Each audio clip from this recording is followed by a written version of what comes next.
just what the that? What is that noise? What is that noise? Oh my god! Oh my god! Oh my god! I've got a knife in here. I've got a knife.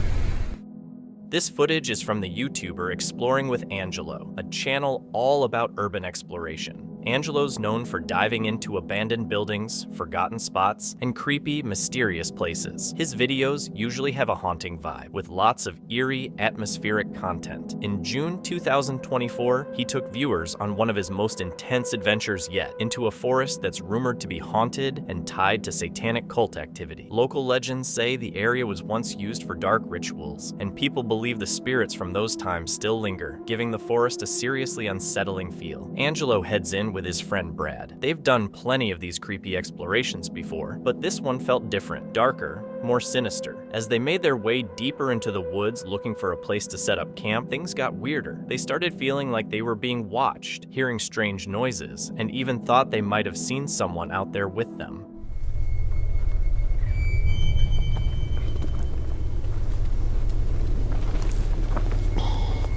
Whoa.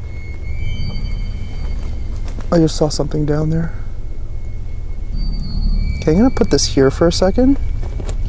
I'll come back for that. Okay. I saw something move down there. Yeah, we can do a little exploring if you want. What frightens them the most is their lack of preparation on this rare occasion. They aren't ready for the dark things that lie ahead on their journey. I may or may not have left my knife in the car. Oh. We're so unprepared today. Oh, we're very prepared. Oh boy. Okay. After a long search, they finally find a place to set up camp. Once everything is set, the footage starts rolling from inside their tent. As he begins talking about how exploring haunted places has taken a mental toll on him, something terrifying suddenly happens. I'm started, like, lately, it kind of feels like I'm being followed by a demon. And it's just, what the that? What is that noise? What is that noise? What is that? Oh my god. What is that? Oh my god. That was loud, bro. It was a fucking whipping sound. What the hell was that? What was that? It sounded like it came from there.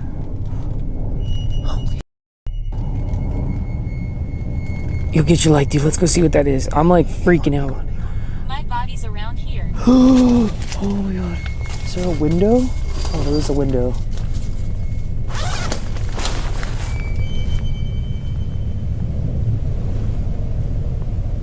You see anything? No.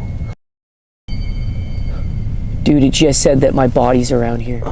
There could be a body up on this mountain, dude. Oh my god, there's somebody over there. There's literally somebody there. Okay. What the?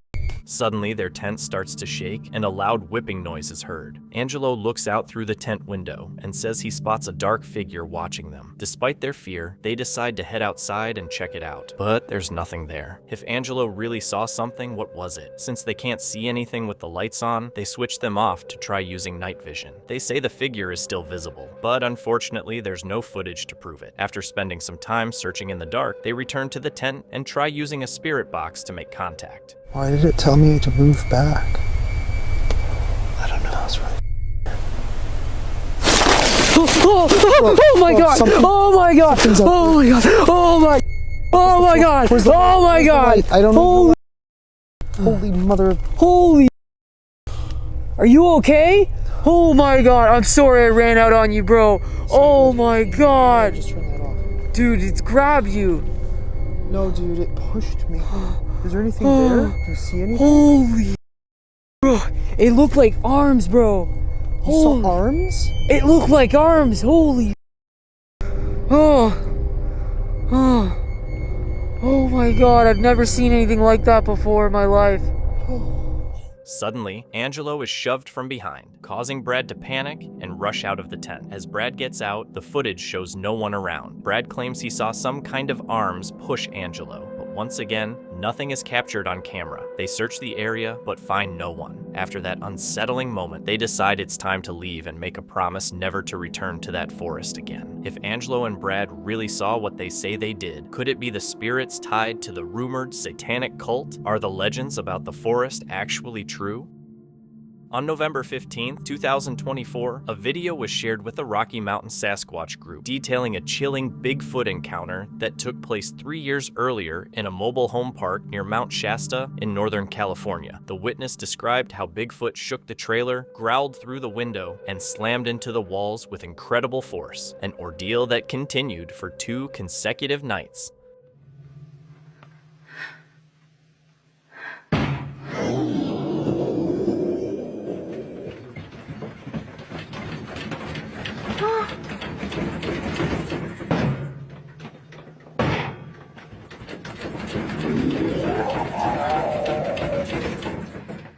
When she stepped outside the trailer, she caught sight of a pair of glowing eyes staring at her from the shadows. Shortly after, her companion spotted a tall, dark figure moving near the trailer. While some skeptics argue it might have been a bear, the deep growl and the shadowy figure's movements don't quite match typical bear behavior. The area is known for strange noises, and Mount Shasta has long been linked to Bigfoot sightings. So, could this have actually been a real Bigfoot encounter? The Northwest Wind is a YouTube channel known for its calming, stealth camping videos set in scenic spots. On January 26, 2024, the creator set out for another quiet adventure, this time deep in the forest. Initially, everything felt typical. He found a peaceful spot, set up his tent, and the atmosphere seemed just as serene as in his previous videos. That location really did have an amazing vibe. Very, very stealthy. Super nice and cozy. It's hard to tell because I can't get all the way in here. My boots are soaking wet and a little muddier than I would like, and I don't want to get everything all wet in here, but nice and dry, very low profile, nice and comfortable. Once I fix that fly, it will be a little more roomy. As night settled in, he tucked himself into his tent and went to sleep, expecting a peaceful night like any other. We'll close this. There's somebody, hang on. I don't know if they can see it or not. But in the middle of the night, he suddenly woke up to the unmistakable sound of footsteps, soft, but clearly someone walking nearby. The steps grew louder, inching closer and closer to his tent, sending a wave of panic through him. Hello? Alright, I'm getting the out of here. Hello? Hello?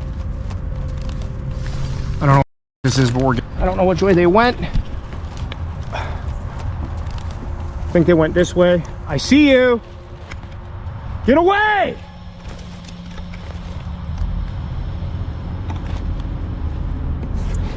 All right, I'm spooked. I don't like this. Get my headlamp on or what?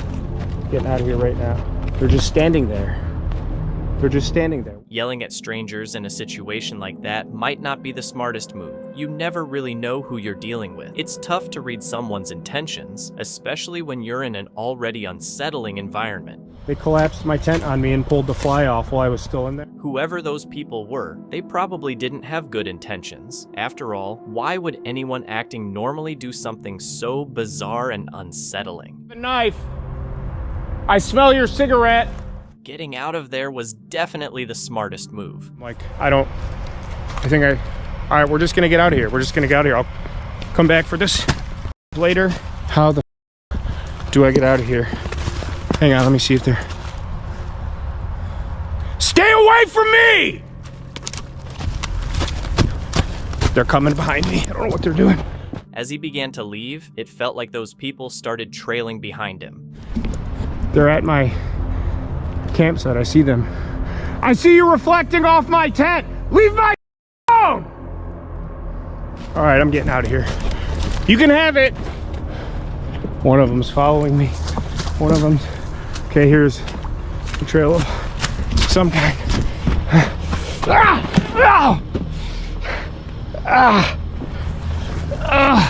I just ate. I'm soaked. I'm toast. Okay, oh, they're coming.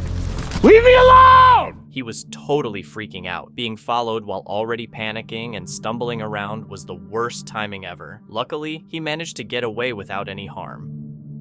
Jay, a YouTuber famous for his daring explorations, went back to a forest where he had previously heard strange noises, but nothing could have prepared him for what he found this time. Armed with just a flashlight, Jay ventured deep into the dark woods. What's up, everyone? I made it back here. We're gonna be exploring out in the Withlacoochee Forest tonight, one of my favorite places to go skunk ape hunting, and I'm gonna take you along with me. But we're gonna walk around here tonight, see if we catch anything. We have picked up tree knocks in this area before. I've had some strange noises I can't explain, so we'll see what we get tonight. And it'll also just be interesting to walk through here because with the cold weather and it being underwater for so long, it's pretty cleared out as far as underbrush. So He knocked on a tree to see if he'd get a response and was met with a distant, echoing gunshot. Feeling tense but curious, he kept going. alright, I got the red light on, so it might be a little bit dark. I'm gonna do some tree knocks and see if we get any responses.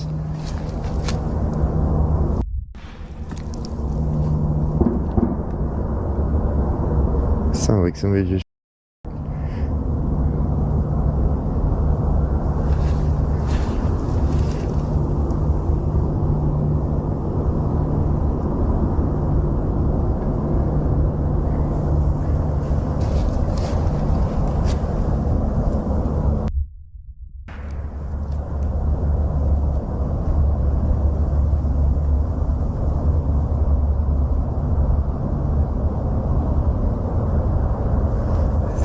heard something that way.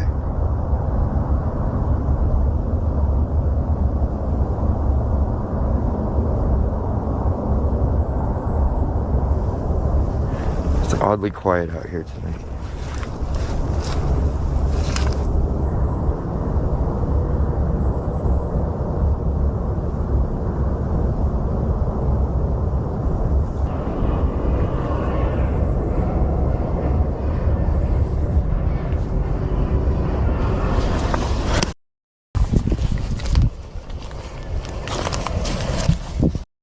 Always happens to me.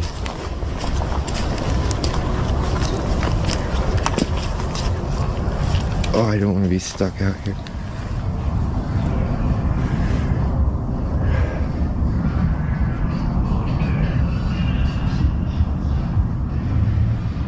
On a secluded forest road, a car slowly passed by with loud music playing, then abruptly stopped. When the music stopped, Jay was left alone in the quiet, feeling exposed and vulnerable. I'm kind of a little bit screwed because that's the only road out of here. It's a forest road.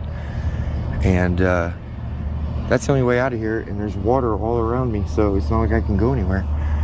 Hopefully they're not out here for very long. I know you can't see me right now, but I do not understand how this always happens to me. Like, it is literally 12:30 at night. It's almost like they're looking for me. He was out with a flashlight, now he's back out with the flashlight again.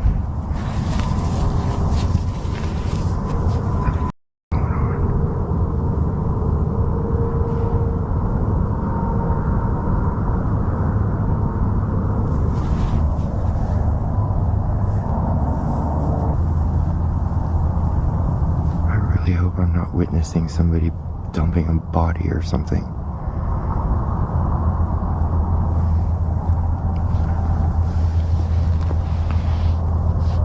I'm also feeling really vulnerable because if it's just a drunk red out here and he decides to start going off, oh god, that could be bad. But it sounds kind of like he's dragging something.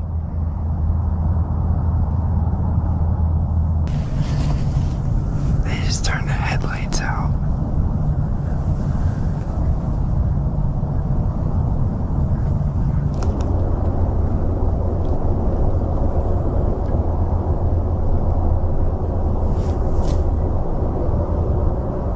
In the distance, he noticed a fire being lit. Not just any campfire, but a much bigger one with a creepy amount of stuff burning. Then chaos erupted. Loud crashes, breaking branches, flickering lights through the trees, but the worst was still ahead. It looks like they're setting a gigantic brush fire. Like they put something on the ground, then they covered it up and are setting a big brush fire. I mean, the amount of stuff he's laid on the ground, that's no normal little fire. That is absolutely weird. I want to get out of here, but I don't want to walk next to somebody that's starting a fire that big.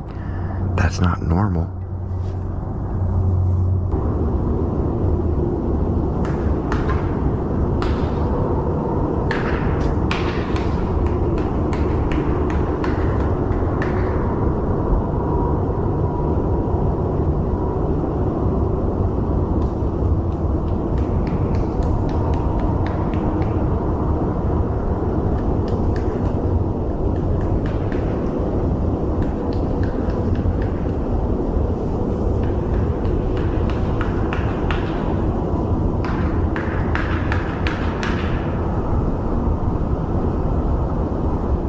Suddenly, gunshots tore through the night, 5 loud, deafening blasts in quick succession.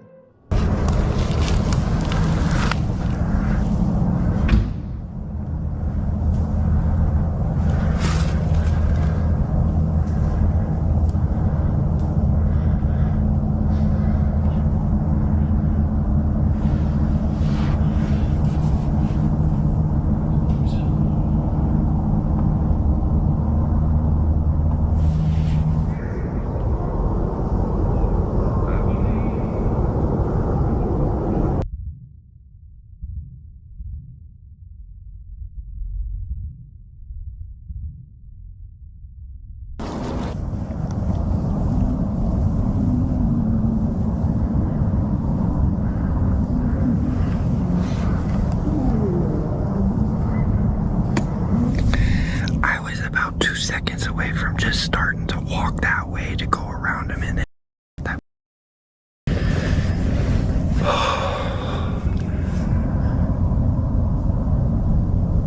I don't know what to do now. I don't really want to get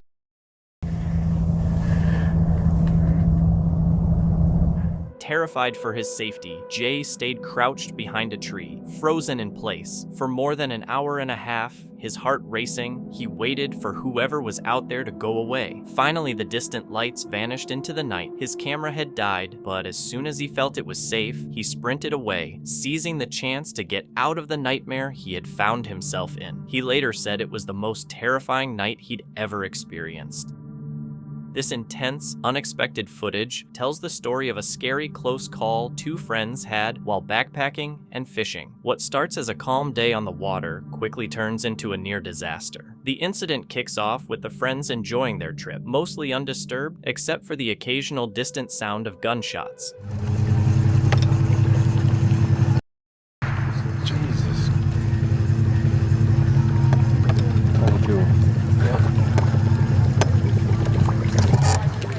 At first, they brush off the distant gunshots, assuming they're just hunters nearby, but the calm quickly breaks when a shot rings out way too close, actually hitting the boat's deck.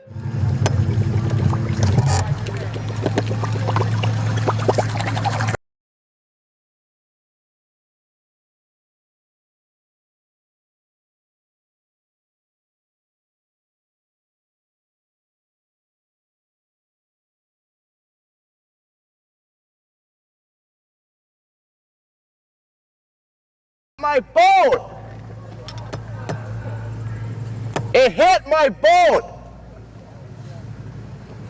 The bullet striking the boat came out of nowhere, startling one of the friends, who immediately yelled in alarm. They quickly scrambled to understand the situation, shouting in the direction of the shots to try and stop the shooter. Realizing their boat had been hit, their voices showed a mix of fear and anger as they examined the damage. The bullet narrowly missed one friend's foot, a scary detail that became even more obvious when they reviewed the video frame by frame. Holy sh**!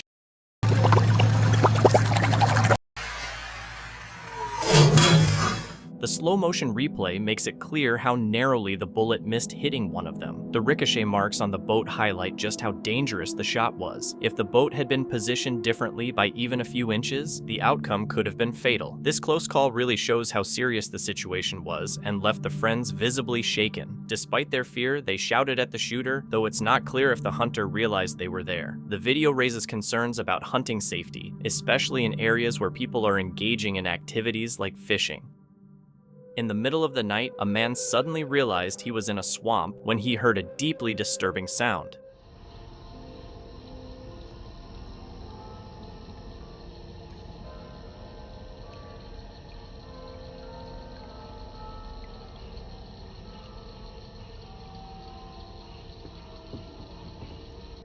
Hearing the sound of church bells ringing, he was puzzled and decided to record the strange noise.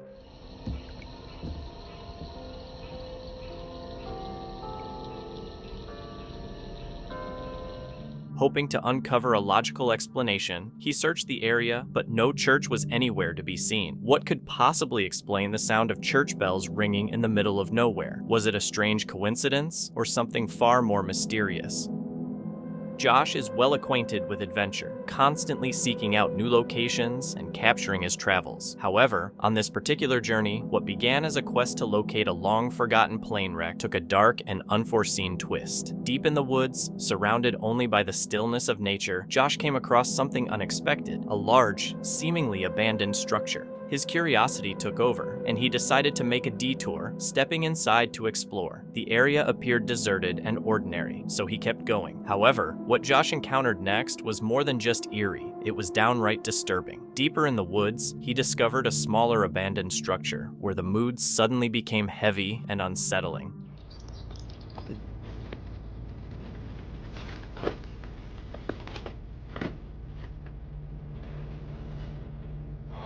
Someone definitely lives here. There's canned food.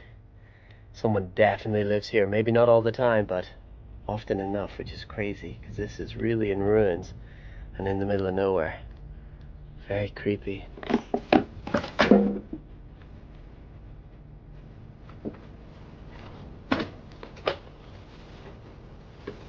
Here's the bedding.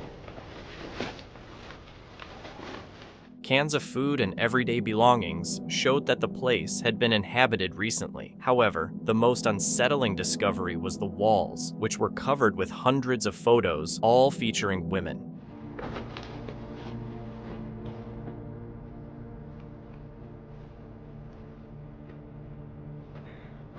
Okay, this is really creepy. Oh, there's so many photos on the floor everywhere.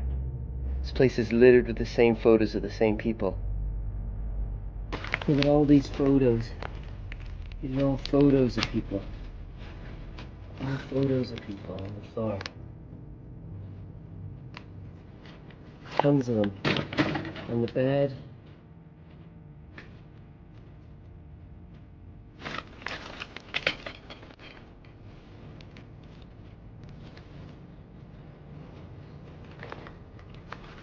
I'm gonna get out of here. This is really creepy. Images lay strewn across the floor, attached to the walls, and rolled up in the corners. But these weren't random photos. The same faces kept appearing again and again. Josh's unease deepened into fear, but he continued, determined to figure out what he had come across. A short distance later, he discovered another deserted structure, this one with a mattress and a rope inside.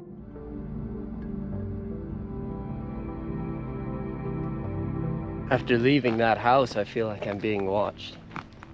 It all of a sudden feels very quiet and eerie around here. There's something really strange going on in these mountains, for sure. Every part of him urged him to turn back. The thrill of exploration had faded, replaced by a deep, instinctive fear. Something was definitely wrong. Though he pressed on with his search for the plane wreck, once he returned home, he reached out to the authorities. Update also on the location. Now I am back in civilization. I have contacted the authorities. This was filmed a few months ago, actually. So I contacted them. I sent them the location and photos of the area.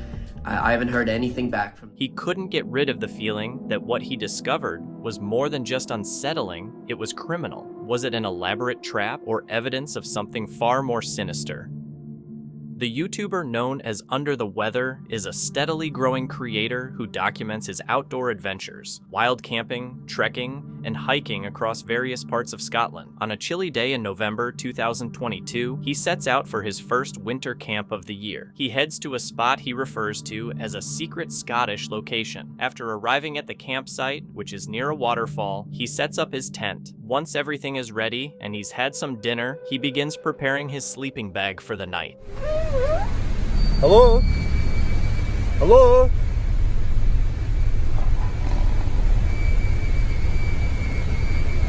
Hello? Hello? Hello? The thing is, I'm kind of on an island here, so there's river on that side, river on that side. It's very hard to get down here if it's a human, that is.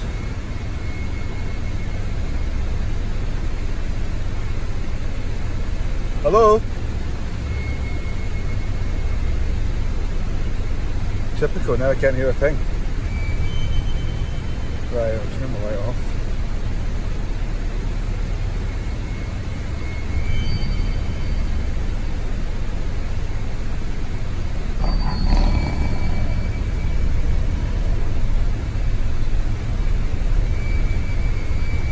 I've got a knife in here. I've got a knife. I've got a knife.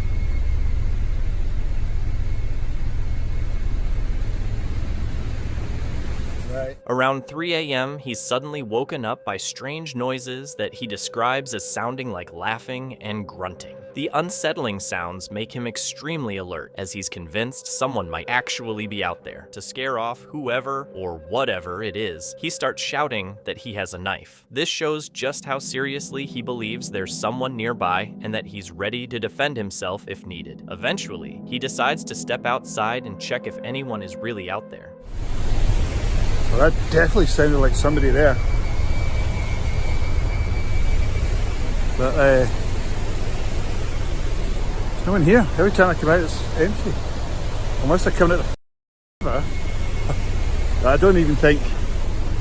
No, because as I said, I'm basically on an island, so there's no way that anyone could actually get it. Jesus Christ! Hello? Hello? Hello? Jesus Christ! When he steps outside, there's no one in sight, but he hears the strange sounds again. Not wanting to risk going further into the wilderness, he heads back to his tent. Once inside, he tries to communicate with whatever might be out there. With no response, he eventually decides to try and sleep, knife in hand. Around 8 a.m., he wakes up after the unsettling night. As he reflects on everything that happened, he's thankful to have made it through safely. After what turned out to be a truly intense camping experience, he packs up and leaves the campsite. While hiking deep in the forest, Russell Aord came upon multiple nest-like structures nestled in the tall trees. There's a full bed right here. Look at this.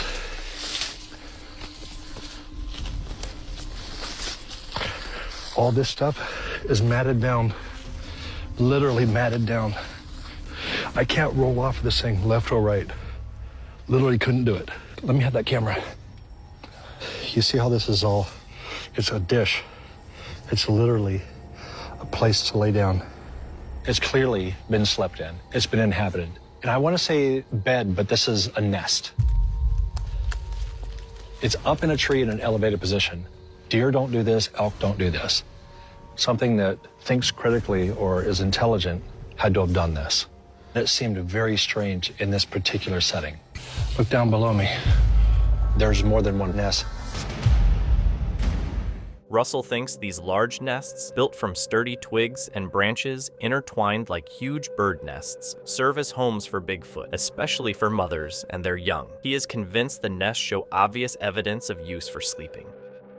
Glenn is an experienced adventurer, documenting both the beauty and occasional dangers of the outdoors. In this video, he camps at Southern Fell in the Lake District, a location rumored to be haunted by a ghost army. Joined by his loyal dog Finn, the trip began calmly. It is 1735 and a local man spies what he believes to be a gigantic army marching across the ridge of a nearby hill. This procession goes on most of the night, and the following morning he goes up to the hill and finds absolutely no trace of an army whatsoever.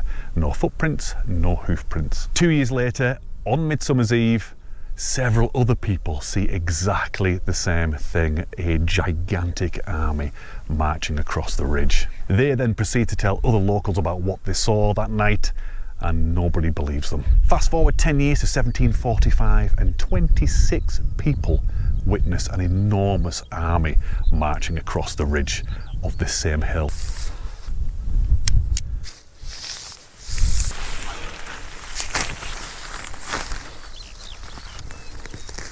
Fetch it. Come on. Oh.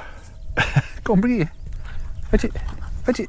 Glenn set up camp, opened a beer, and admired the breathtaking scenery. He had been eager to explore this area for some time, intrigued by the eerie stories linked to it. As evening approached, he and Finn roamed the hills, enjoying the peaceful landscape. But once night fell, everything took a turn. Came here for the ghosts, so I didn't bring any of that stuff. Now, I don't see any ghosts, and didn't get any of these shots. Got it. Where's this damn army? You know what, I'm kind of joking about it now, but if I hear lots of feet marching and horses neighing and carriages rumbling, I'm gonna absolutely brick it. Love it though, love being out here. Love being out here by myself. And yeah. As Glenn made his way back to camp, he noticed something or someone standing close to his tent. Yeah, so I've not seen anything. I've not seen not even a single soldier. Nothing, absolutely nothing. So that's okay. I think I'm going to head back to the tent now and settle down, get a little bit of kip, hopefully not get woken up in the night. I think it's going to be a very early start in the morning because it's going to get very light soon. Not long at all. Oh, what the hell? There's a bloke stood next to my tent.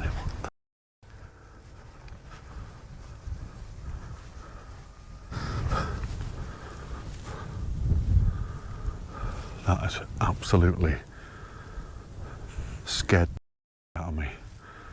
I'm not kidding you. I was walking down there, coming back towards the tent, talking to you guys. I'm telling you right now, there was somebody stood right here. Startled, Glenn hurried closer, but when he arrived, no one was there. A chill ran down his spine. Was it just a shadow, a trick of the light, or something else entirely? Feeling uneasy, he climbed into his tent, trying to brush it off. Yet every sound seemed louder in the darkness, and no matter how hard he tried, something about that night just didn't feel right. Fine. I don't want to go near the tent. It's just a little bit lighter over here for some reason.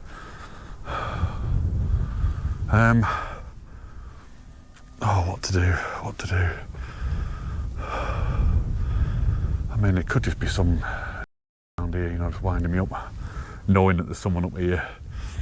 I mean, I did get spotted by several people coming up, so it could be someone trying to prank me, but I would have heard them, I would have seen them move off, and I would have heard them move off. Unless they're in the flipping tent. Unless actually I saw them in front of the tent and they've climbed in. I would have heard the zip, I would have heard that go. So. Right, there's no one in here. Which I don't know if that makes me feel any better. Because that means there's potentially someone out here. Don't know why I'm using this. I can't see a damn thing. Right, Finn. Should we get inside? Come on, in you go. Okay, we're in the tent. I don't know, honestly, I don't know what the hell I saw then. I don't know whether I saw, maybe it might have been my imagination now. Honestly, I don't know, but flipping heck, that really spooked me.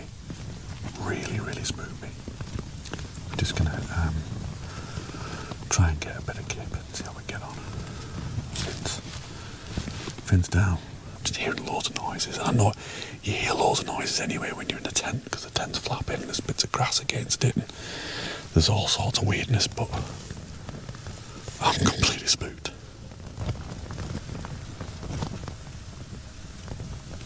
Anyway, we'll see how we get on.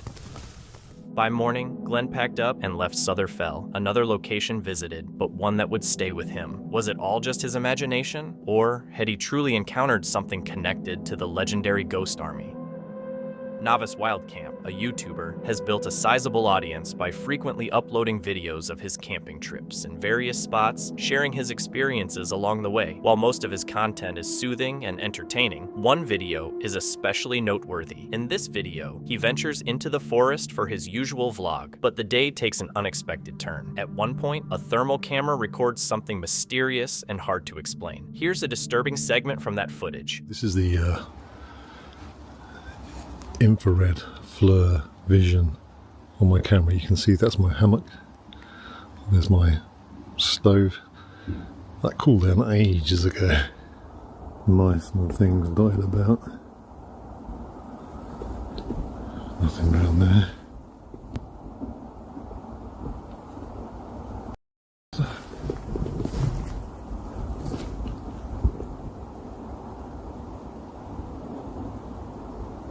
There's two handprints.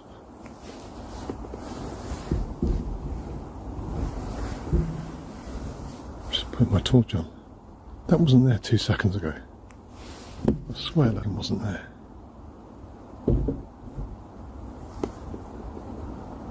There's two.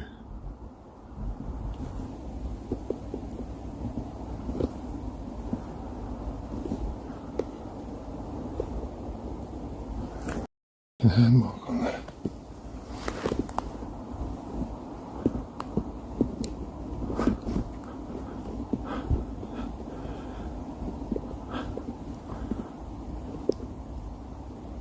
That's a mark.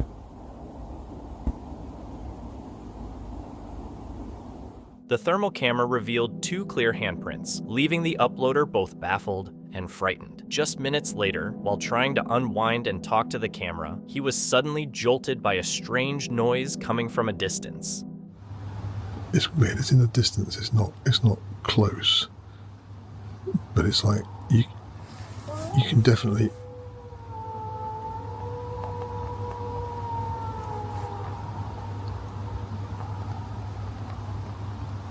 I don't know if you heard that, if that picked it up on the mic or not. That one sounded more like a wolf. But we haven't got any wolves in this country. It could possibly be a dog. I don't know, I've never heard that. I've never heard anything like that whilst camping. I'm not in...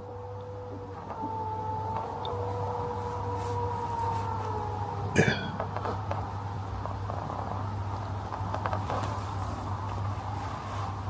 The noise sounded like a wolf's howl, but because there are no wolves in this country, it was most likely a dog. The sound had the distant, haunting quality of a wolf's howl, but since wolves are not present in the region, that possibility is ruled out. So, what creature could have made that sound in the forest where the YouTuber was camping? Could it have been another animal? And if so, do you think it was trying to frighten him away? Let us know your thoughts in the comments.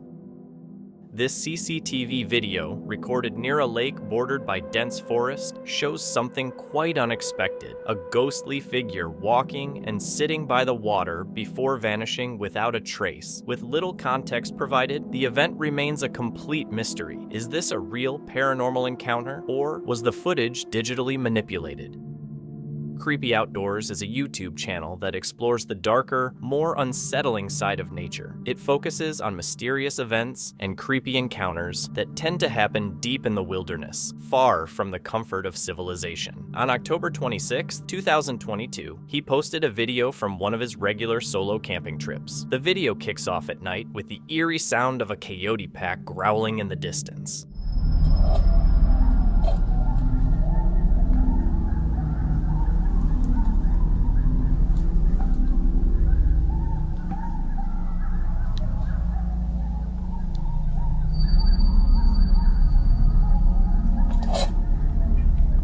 After sitting quietly and listening to the intensifying growls for a while, Creepy Outdoors decides it's time to head out and explore the woods in the dead of night. As he moves deeper into the forest, the sounds of animals grow louder with every step, along with the sense that something even more unsettling could be waiting ahead.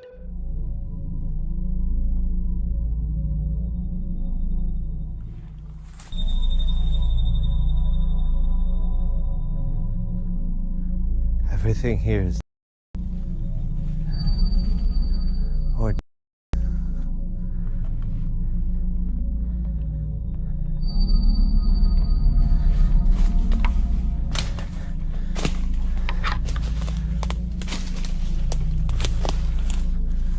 As he continues on, passing more and more dead trees, he soon faces what might be the creepiest and most sinister moment of his life.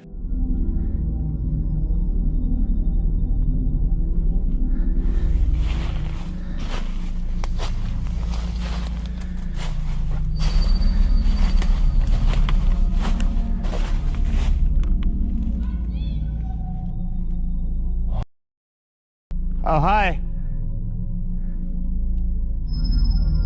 What the hell?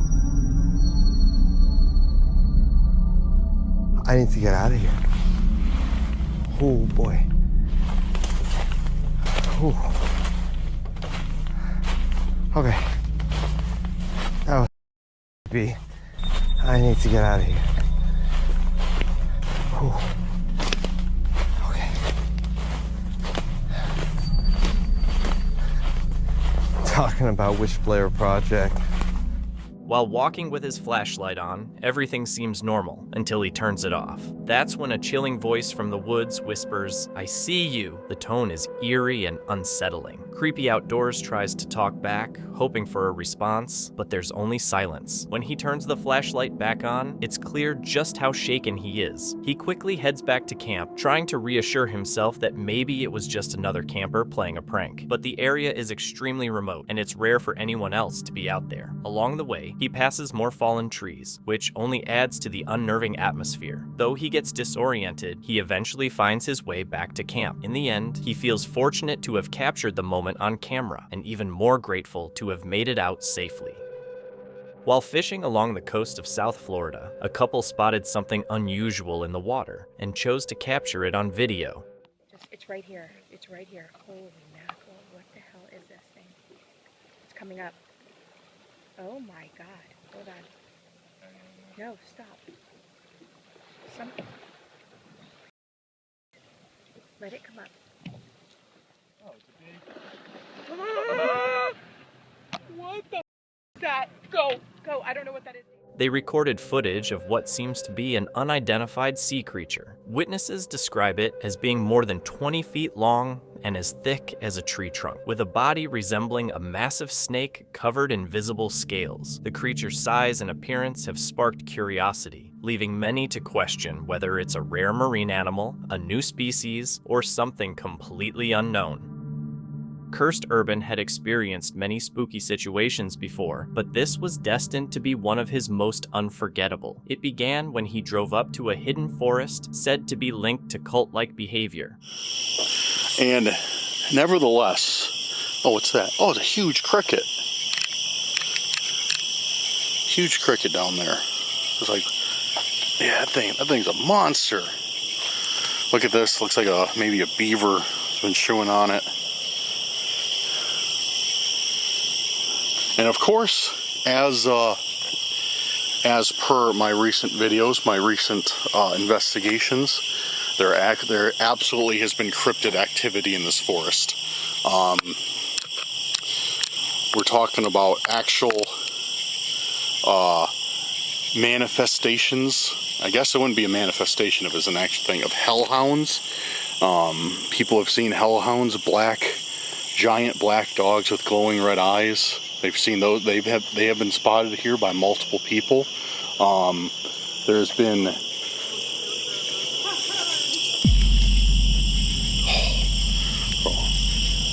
that scared me. That scared me, dude. There's some hikers on a trail adjacent to mine, and dude, my heart is.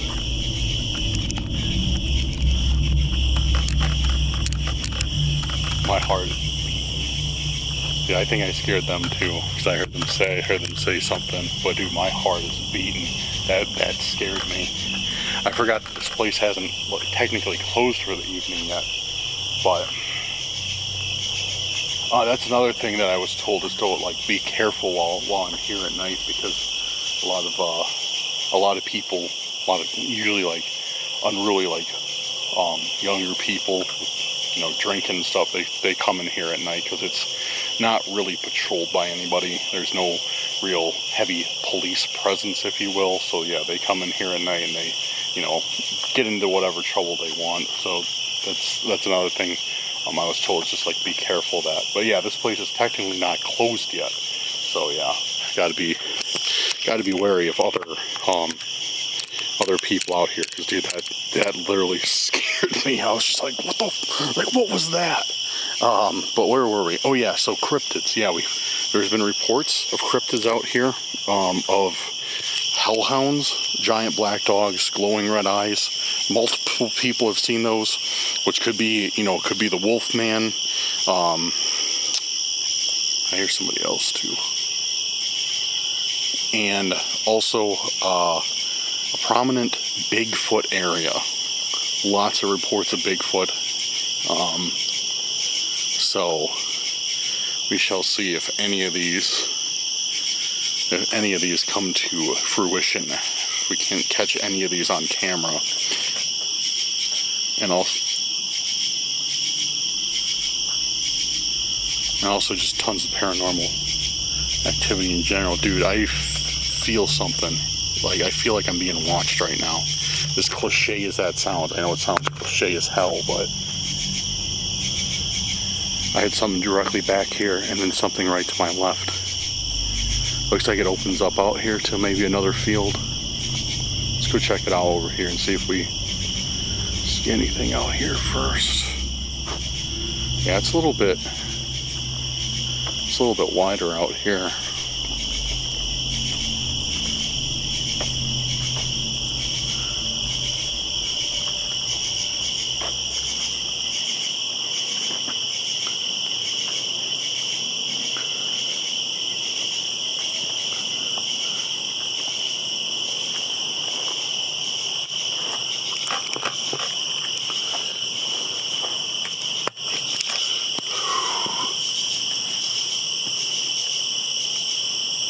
Humid out tonight, guys. Super humid out tonight.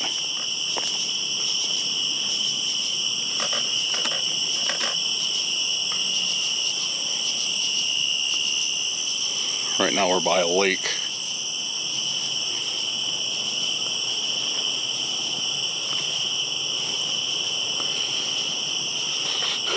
Soil is really, really soft. Really soft and sandy. Lake's not very big though. Judging from Google Maps,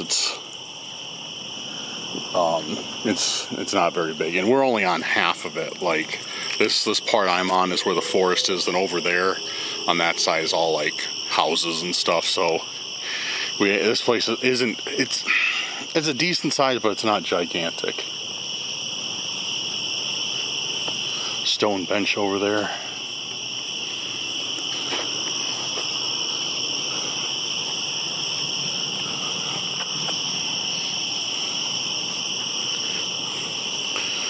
Bar and grill across the lake looks pretty promising.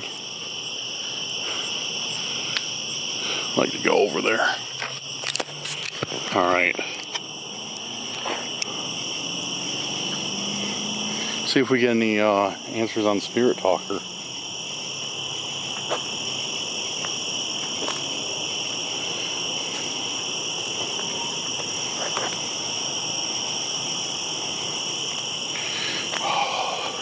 Hold on. All right, actually, I'm going to switch out batteries real quick, and then we'll fire up Spirit Talker. I got a fresh battery in here. All right, we are back, and I hate to be this guy, dude. I almost didn't even want to say it, but while the camera was off, of course, I know I'm going to hear it in the comments. I heard some sort of weird, like, sound coming from that way. It sounded like, I don't know what it sounded like. It's nothing I've ever heard before. Something really weird. Right away, Urban sensed something was off about the forest. As night fell, he found a good place to settle in for the evening. Although strange noises came from near the river, there was nothing that clearly signaled danger. Just as Urban planned, he decided to get into his tent and try to rest.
Oh.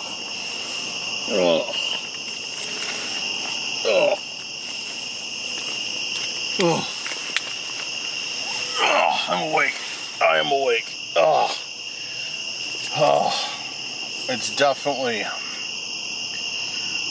Yeah, I still have another 45 minutes till my alarm goes off. Oh.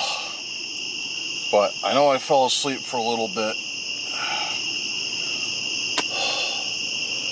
But my back just can't take anymore. Oh, I don't know how long I slept because it took me forever to fall asleep. But I know I got a few winks.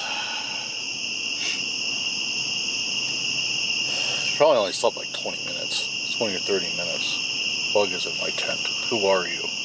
You are a beetle. Same about getting some REM pods. What if I got some REM pods and I set them up outside the tent? So like at night, if anything came by, it'd set them off.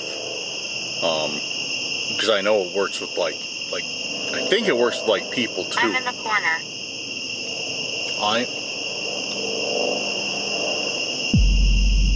What was that? Shut up. Dude, these people don't stop. Just racing up and down this road. That whatever that was better not have ruined this. I'm in the corner and then directly outside the tent, I heard a twig break or a branch snap or something. While Urban was asleep, strangers quietly circled his tent, but didn't harm him. When he woke up in the morning, he heard twigs snapping nearby, but had no idea anyone had been there during the night. KS Blog, who regularly documents his daily life and occasional stealth camping adventures, had an experience during one trip that was likely to make him take a break for a while. It began when Kevin arrived in the hills of Shropshire. Well, in the van now, just having a coffee before doing something to eat. But yeah, I mean, this is, if you've not followed me or anything else, I mean, this is a micro camper I built out with a little Peugeot partner. I mean, it does sleep too and everything else. So, I mean, you can see, I mean, I'm not that much, but you get the front, you know, it's comfortable and that. So, leisure batteries and that, I'll put some descriptions up, some links all up there. So yeah, just thought I'd say that anyway. So, just having a coffee. Do something to eat in a minute and you'll see what I'm going to have in a minute, and go out in about half an hour, just have a quick wander around for sunset. Right, well, I was going to cook something because I've got loads of food down there. I bought some tuna and pasta and bits and pieces, but because it's a little bit later and where I am, because there's not that much around because it is flat, but not flat if you know what I mean. There's a little walk up there. I've got about an hour or so to sunset. There's so much cloud in the sky, but there's lovely colours.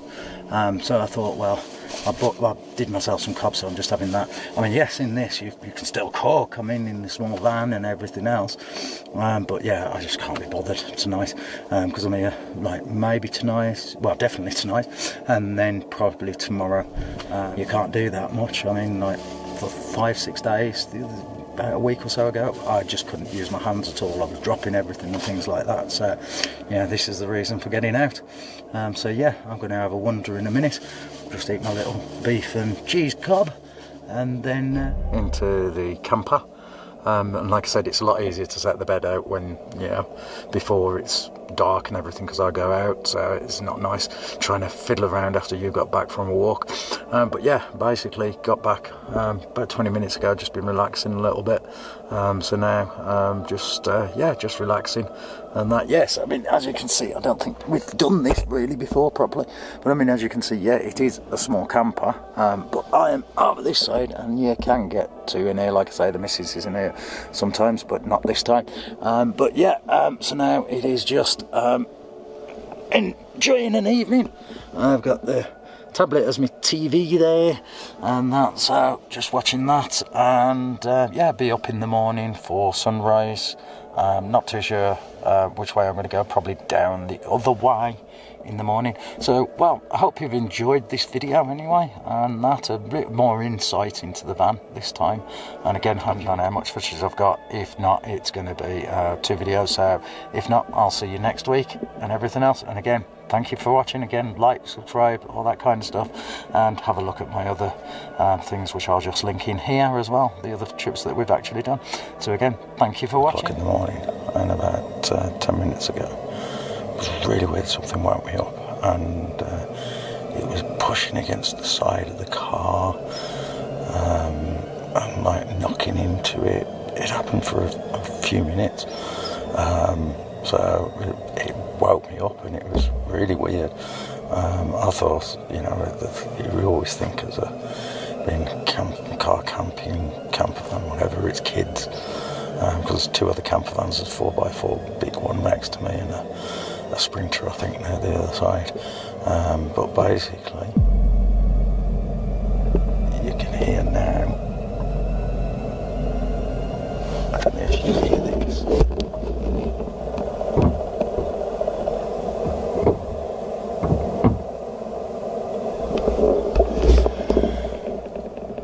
But yeah.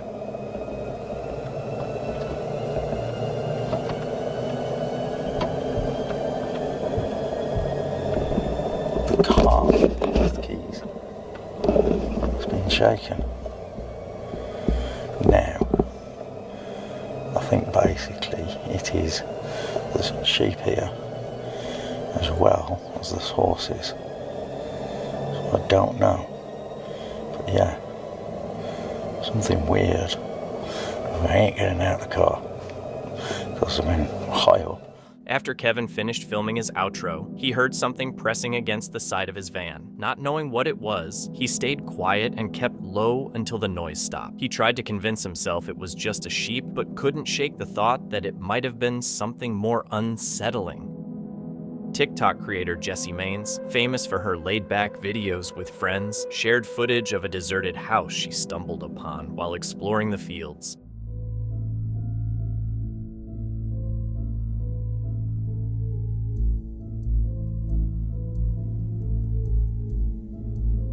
When she recorded the video, she didn't notice anything strange, but while watching it later, she saw something eerie in the doorway, a shadowy figure moving in the first few seconds. Then, another odd movement shows up in the windows, with the figure seeming to appear again. Viewers guess it could be a ghost, maybe someone who used to live there.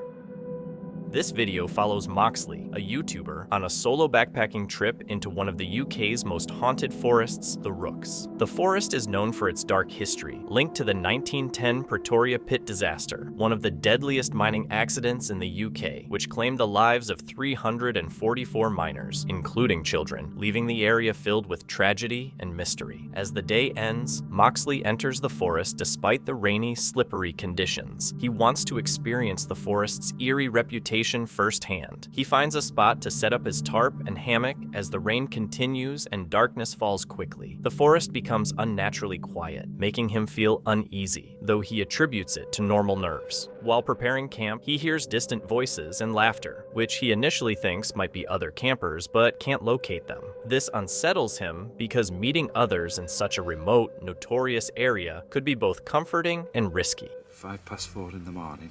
Oh, you can see that. So about 20 to 4, you just lay there. In. Just to this side of me, just here. Some guy popped his head around. I said, "Hey mate, what are you doing?" I didn't even hear him approaching. The strangers said they had a camp near a lake, but their behavior felt strange and out of place. Although they acted friendly, Moxley felt very uneasy and suspicious of their motives. To encourage them to leave, he offered them food, water, and cigarettes. The encounter was short, but left a strong impression. The strangers approached him easily without him noticing, highlighting his vulnerability in such a remote location. After they left, his unease grew stronger, making him feel even more watched and exposed. As the night went on, Moxley heard banging noises and footsteps seemingly moving around his camp, adding to his fear. Somebody coming.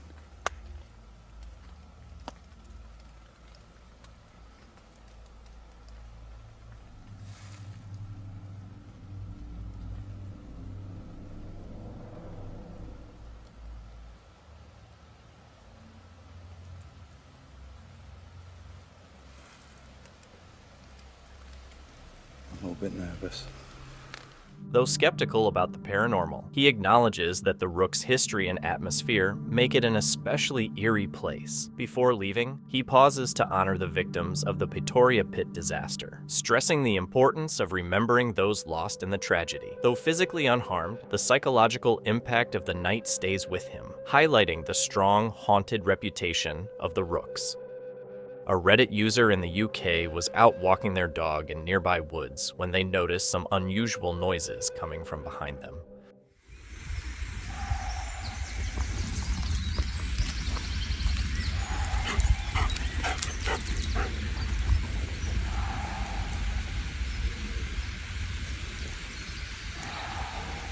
The noises neither got closer nor faded. Instead, they seemed to stay at the same distance, as if something was following them steadily. The sounds only stopped once they completely left the woods. Whatever it was, didn't follow beyond the tree line. On August 21st, 2023, Jay, an explorer and paranormal investigator from the YouTube channel The Journey is the Destination, revisited the eerie Aaron Cemetery, located in a ghost town. This visit was meant to improve on a previous live stream that had technical problems, and to explore more deeply the reported supernatural activity at the site. Jay began by recounting his earlier live stream at the cemetery, which showed strong paranormal activity but suffered from poor audio and connectivity. Determined to get clearer evidence, he returned for another investigation. The cemetery, part of a long-abandoned ghost town, has a rich history and contains many graves, including those of soldiers and children. As Jay walked through the cemetery, he noticed cows nearby, whose sounds added to the unsettling atmosphere. Using paranormal apps, he quickly received responses. The Spirit Talker app detected words like soldier and sliced, which Jay connected to the many military graves there. He viewed these as possible spirit communications, especially given the presence of several unmarked graves believed to belong to soldiers and children. Is that one of the children buried here? There's no names on these 5 graves here, but they are children. And then that's a child, that's a child, that's a child. No name on that one. Can't really read that. Jay suddenly senses a powerful presence close to him, along with strange sounds like grass rustling and faint movements. He takes a photo that appears to show blood splatter in an alleyway, which he finds puzzling. These incidents heighten the cemetery's eerie mystery and visibly shake Jay. The most memorable part happens when the apps send messages like, "They take other forms," and "shapeshifter," directly alluding to Jay's past encounters. They take other forms. They take other forms? The shapeshifters? Oh my god, I'm freaking out right now. Especially knowing that I've had some experiences out here and I've seen some stuff I can't explain out here.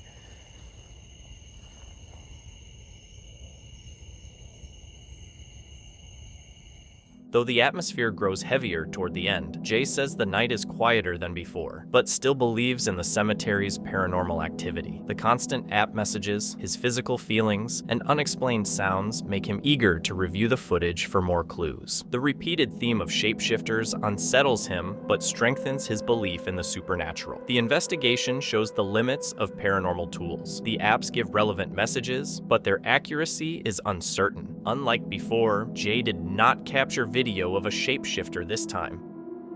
Indy Vanna Jones, a YouTuber and van life enthusiast, has always embraced the freedom, adventure, and simplicity of living in a micro-camper van. However, one unforgettable night, his mobile home became the site of a frightening break-in, making him question the safety of his lifestyle. After a day exploring the Lake District, Indy and his partner enjoyed a scenic boat ride and a relaxing day as tourists. Planning for an early start the next day, he parked at a familiar spot he often used, though usually avoided on weekends because of noisy boy racers. Since it was a Wednesday, he expected a quiet night, but the arrival of several loud cars forced him to find a new place. Just after midnight, he relocated to an industrial estate surrounded by parked lorries and dim streetlights. With only a few hours before his alarm, Indy Indy settled in and quickly fell asleep in his van until, at exactly 3:01 a.m., the night took a terrifying turn. Head was at this side, feet were down that side. I had a sheet over that part so no light could get in and all that. It adds a bit of sound deadening too.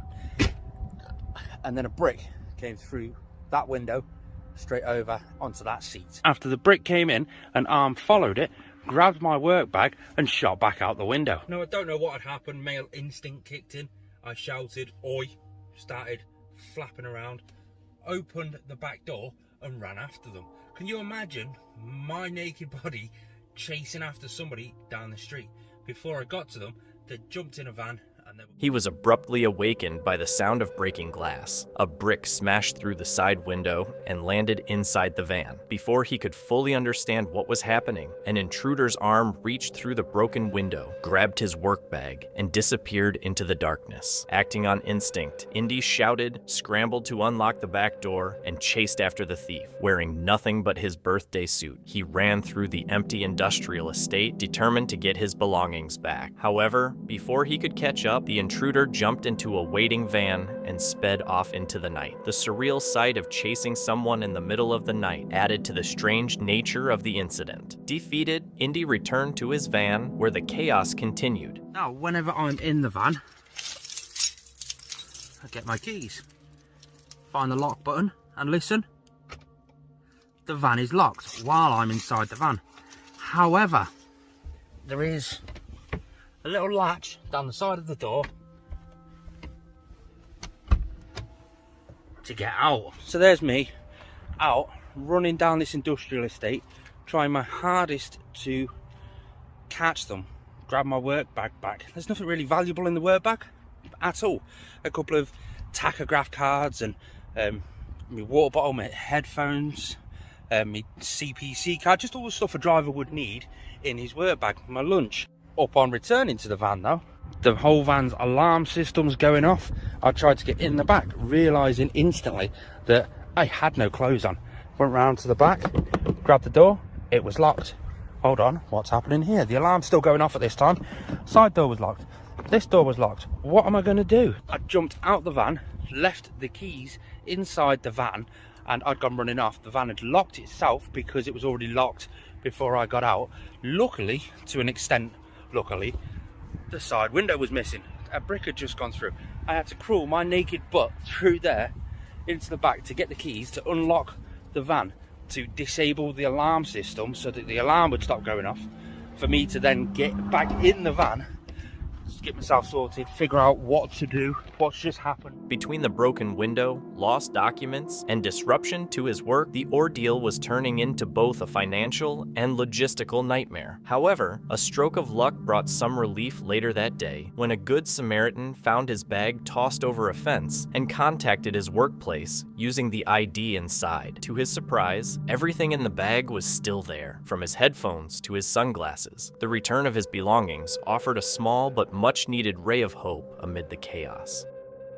A group discovered this while magnet fishing in Newark, New Jersey. I can't believe I just found another freaking cauldron. We've been finding so many of these. People are gonna think we're playing. Oh, there's stuff in it. Really? We got a railroad spike. Now we found these in the Detroit one as well. We got a railroad spike. Oh, there's more stuff. I can't tell what. I think this might just be a rock that's in there. I got another railroad spike in here. Another railroad spike. This thing's full of spikes. Another railroad spike. A horseshoe. Really? Yeah. This Nice. is a horseshoe, guys. We got another railroad spike. What is that? A bone? That's a bone. All right, now I'm getting kind of creeped out, guys. There is a bone. I'm hoping it's not human. That is something we should probably... It's like a finger bone. Inside the cauldron, they discovered a railroad spike, a rock, a horseshoe, and a bone. Was it simply animal remains, or something more disturbing and sinister? Could the cauldron have once belonged to a witch? As they kept fishing, their findings became increasingly unsettling. She literally had just said that she was gonna find it. Look at that.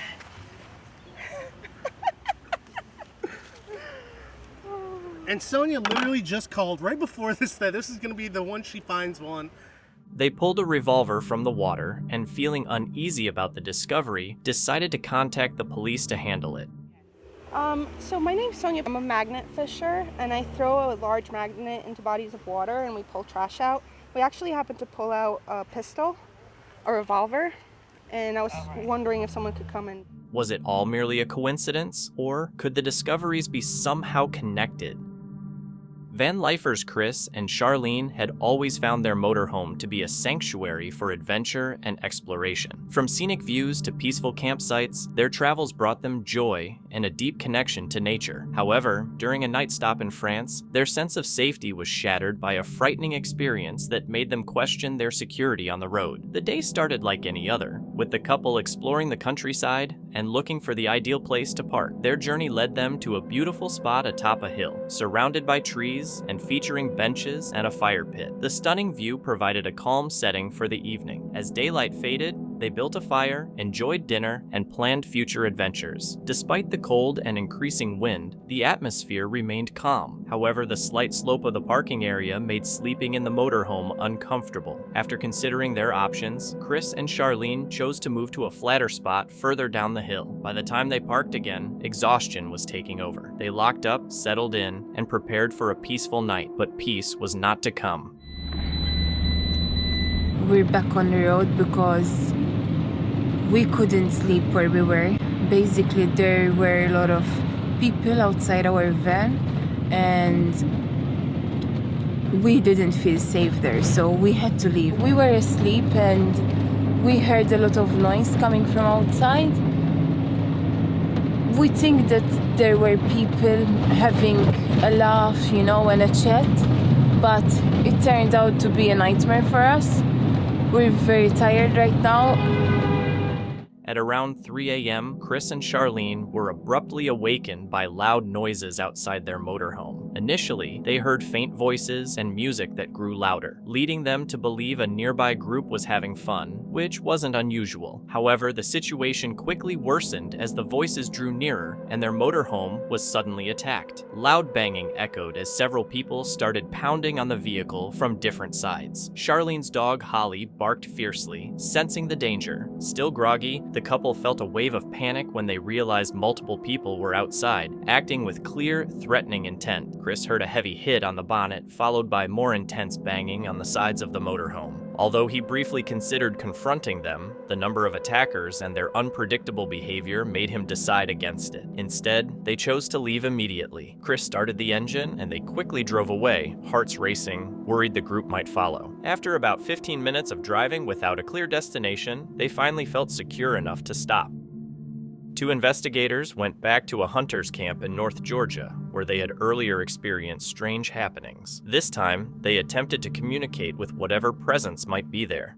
You wanna hit it? Let's see if it answers.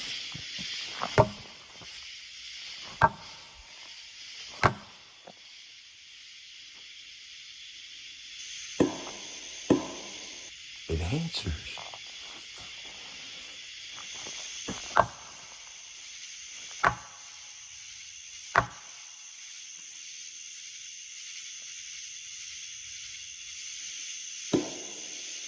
Man, that's some kind of insanity going on. Right? Okay. Their knocks are met with eerie, unsettling sounds, but the tension really ramps up when they hear this.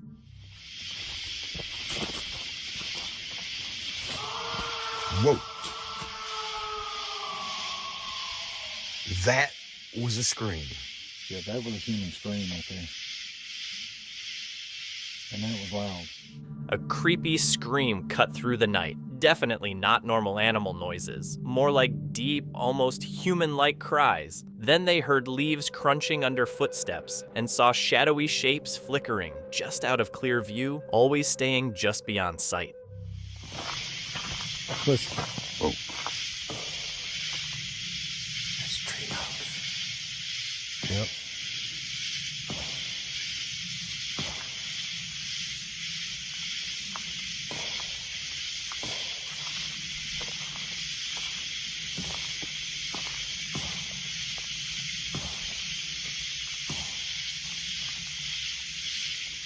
Sounds like they're communicating.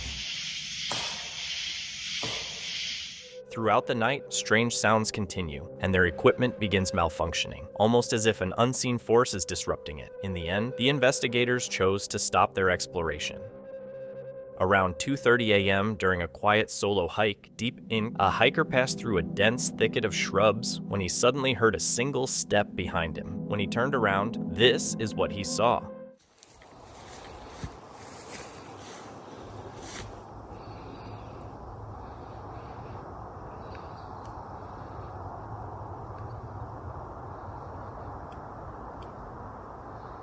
He described it as being taller than him, easily over 6 feet. He quickly pulled out his phone and caught a quick look before it disappeared. From then on, he felt like something large was watching him, though it didn't appear again that night. At 4:11 a.m., Mitchell, a seasoned camper, was startled awake by a deep, threatening growl coming from just outside his tent. Very small to medium-sized. That is not a bobcat. That is a small mountain lion, I'm sure. And he is mating with an even smaller than himself. I can hardly see him because he's so dominant over the female. I can't really identify the female much. So what I'm doing is I'm getting myself into position here to abandon my tent if I have to. But they're not paying any attention to me. I shine the light on them. They're not bothered. They're over there, approximately 20 meters. They were closer, but I've got my knife ready here in case. My GoPro camera doesn't work very well at night, so I'm using my phone cam. Grabbing his flashlight and weapon, he carefully peeked outside and came face to face with not one, but two mountain lions nearby. Frozen with fear, he recorded them from a safe distance. It's too much of a distance.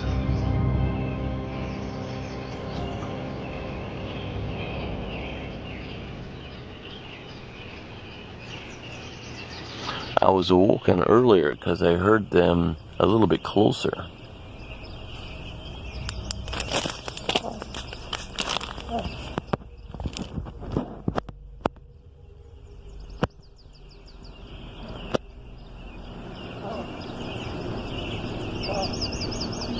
Now I need to go to the bathroom, so...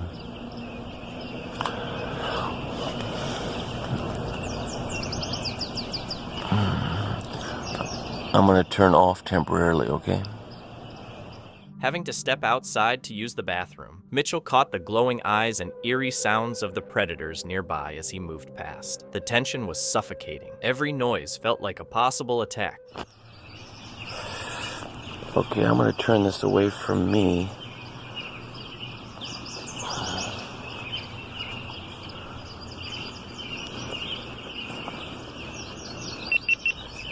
Flashlight.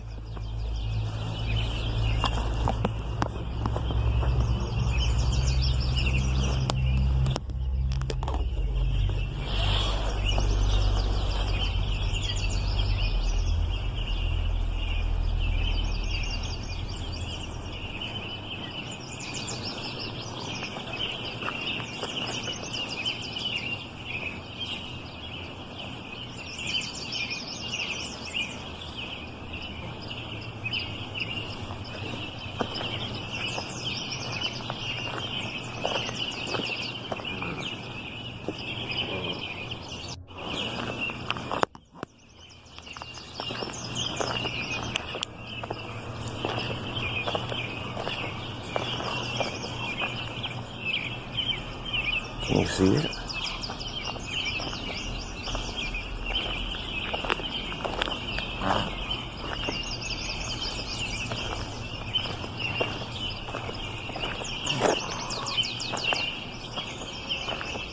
That's a mountain lion.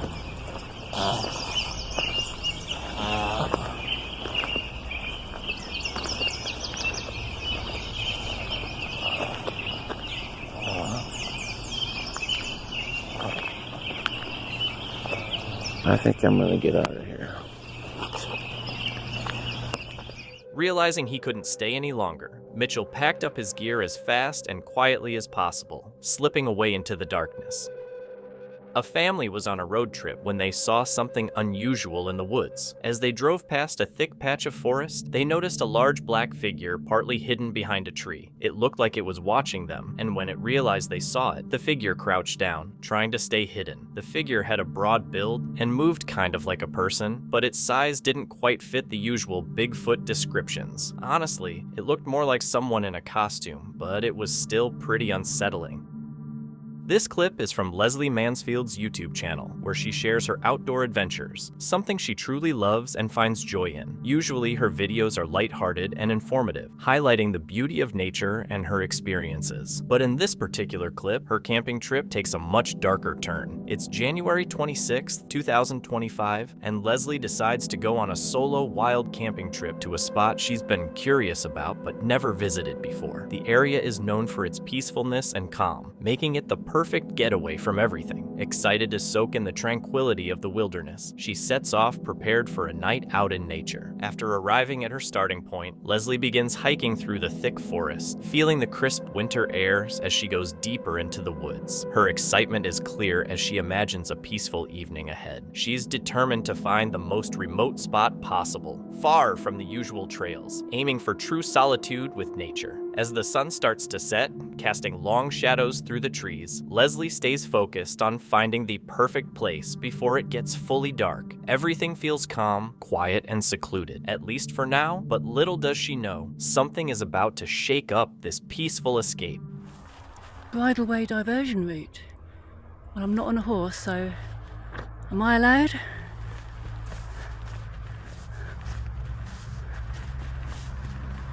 Bridleway closed. We're felling the diseased and dying ash trees along this bridleways.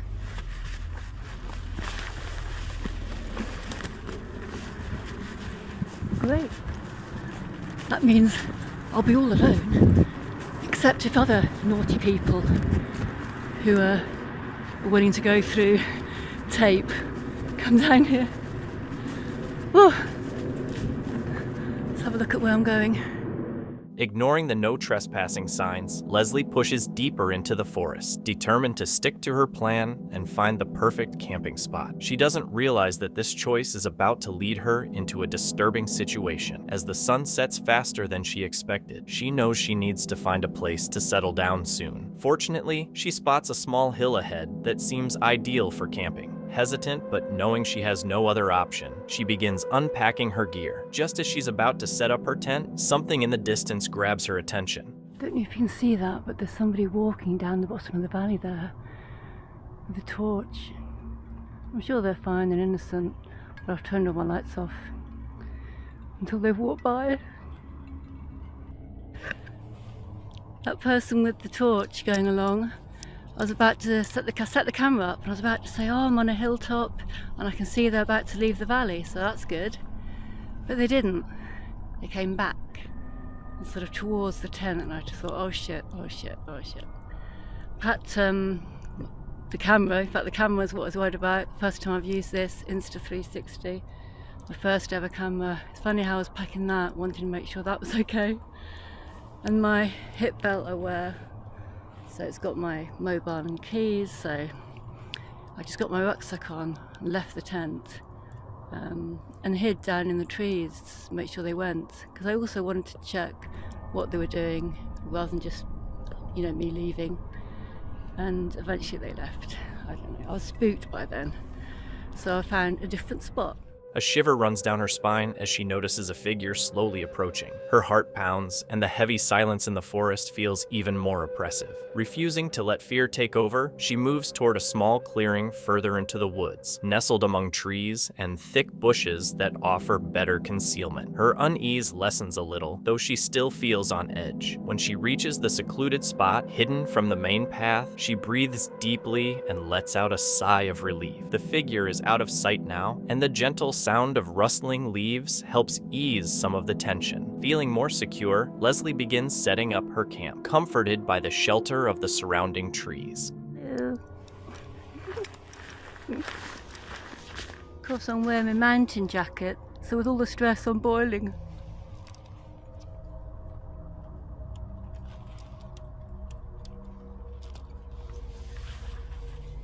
Every rustle of leaves seemed louder, almost deliberate, making her fear grow. Even though she tried to find comfort in being secluded, the safety she wanted felt far away. She still felt exposed and vulnerable. Leslie debated whether she should stay or leave, torn between pushing on and the rising unease. Then something happened that made her decision easy. A flashlight flickered through the trees in the distance. Her heart skipped a beat. She wasn't sure if it was the same person from before, but the feeling of being watched was undeniable. Panic set in, and without hesitation, she quickly packed up her tent and grabbed her things. The forest no longer felt like an adventure. It felt like a trap. She didn't stop to look around, knowing it was safer not to risk it. Leslie hurried back through the woods toward the path leading out. The once peaceful forest now felt hostile, with every shadow seeming like a threat. She kept moving until she reached her car, locking the doors behind her. Her heartbeat started to slow, but adrenaline still pulsed through her veins. As the tension eased, a feeling of disappointment lingered. She had come so far looking for an adventure, only for it to turn into a nightmare. But at that moment, her safety was all that mattered. She'd never know if the person with the flashlight meant harm or was just another hiker, but the fear she felt was enough to confirm her choice to leave. Trusting her instincts had kept her safe, and that was what mattered most. Fortunately, this story ended safely.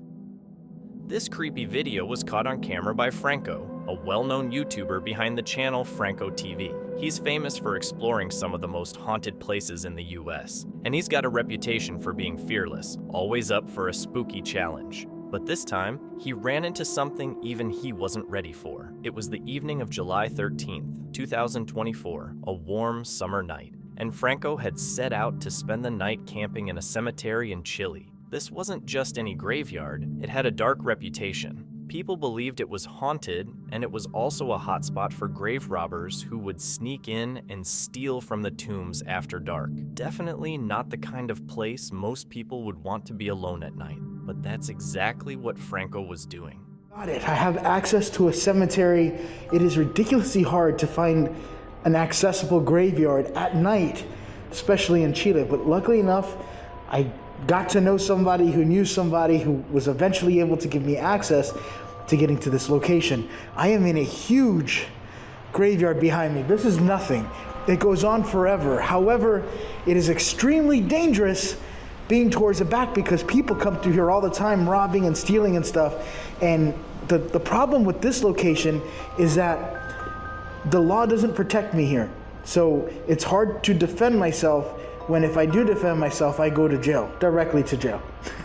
So hopefully nothing bad happens. I'm not sure what the universe has for me in store for this location, but that being said, let's get into the video. After getting legal permission to enter the graveyard, which is usually locked at night to keep out troublemakers, Franco made it clear this wasn't exactly a safe spot. Still, he was set on exploring and maybe even connecting with any spirits that might still be hanging around. What he didn't realize was that ghosts weren't the only things waiting for him that night. Through the cemetery and shadows, pretty much shadow people. Everything that you would see in a graveyard at night technically happens here. Look at that. I don't even know what the hell that is, but that scared the hell out of me. Apparently these are built all through the graveyard as well.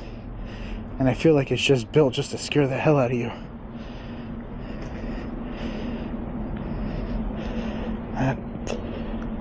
I think that's a statue. Jesus Christ, that is horrifying. Yeah, that's a statue. Look at this.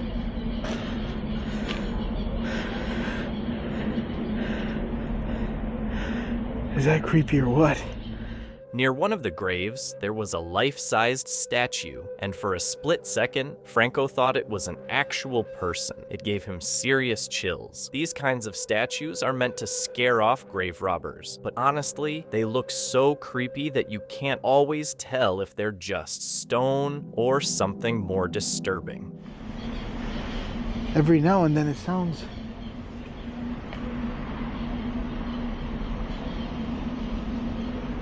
Alright, I gotta stay focused because very easily my own mind will confuse me. And yeah, my own mind will confuse me and then I end up looking around the whole time and it might be nothing. Well, that's all part of doing this alone, because you freak yourself out half the time. It's all in your head sometimes. Being able to distinguish the difference is a challenge. As he moved deeper into the cemetery, a heavy feeling of unease started to creep in. Franco knew he needed to stay calm and keep a clear head, but in a place like this, that was easier said than done. He set up his ghost hunting gear, ready to make contact with whatever might be out there in the dark. That's when the weird stuff started happening. Noises around me?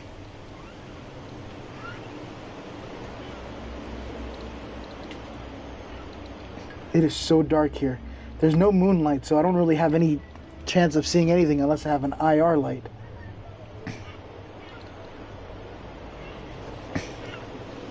Chance of seeing anything unless I have an IR light.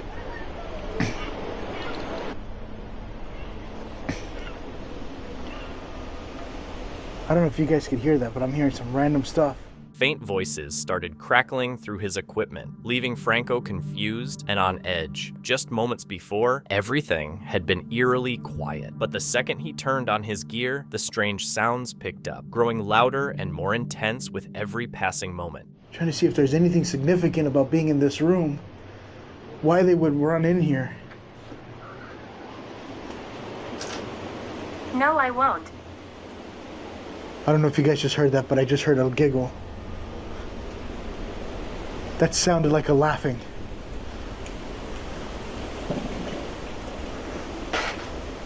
Oh, that was creepy. I just literally heard him. Then came something even more unsettling. Laughter echoing nearby. Was this the proof Franco had been looking for? That the cemetery really was haunted? Just as quickly as it all started, his equipment suddenly went dead. Like whatever had been trying to reach out had vanished without a trace. After waiting about 10 minutes, he packed up his gear and pressed on, heading deeper into the graveyard. The eerie voices still echoed in his mind. But little did he know, this was just the start of a night full of unexplainable events. And I would think it's just part of the surrounding sound, so I don't know. Oh my god, my imagination's going wild right now. What the hell was that? You hear that?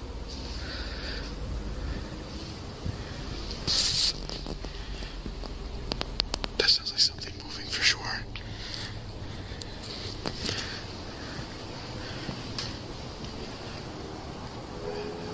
Literally in front of me.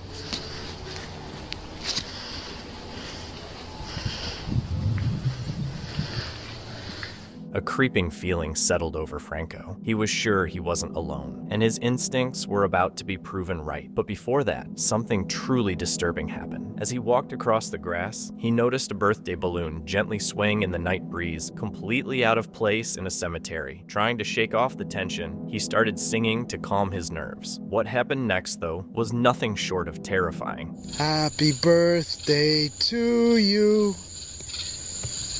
Happy birthday, dear. Holy something just hit the balloon. The balloon just moved kind of chaotically right now. The balloon started moving as if something invisible was touching it. Franco scanned the area with his flashlight, searching for a reasonable cause. There was no wind, no movement, and no one around. The uneasy atmosphere grew even heavier. First the voices, now this. Everything was becoming more unsettling. Feeling increasingly exposed, Franco decided to move on, hoping to find a safer place. But safety was far from guaranteed. He switched his camera to night vision and settled into the darkness, trying to connect with any spirits while staying out of sight from potential grave robbers. That's when his camera recorded something truly chilling. Is there anybody standing next to me? Over here's that creepy statue. Let's see if I can find it. Right there. Oh my god, that is horrifying. I just noticed that she's got a Catholic necklace. It's just creepy on thermal. Everything on thermal is creepy. Is there anybody that would like to communicate with me tonight? Now's the time to talk. What the is that?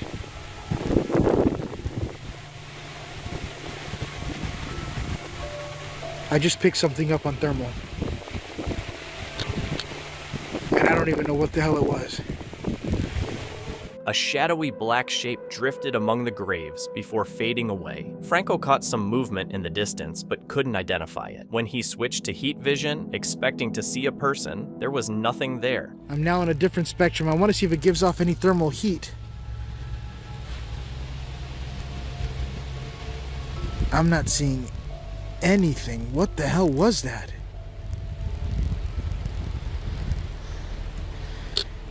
Whatever it is just stopped right over there and it's kind of hiding. I just switched back, and what is creepy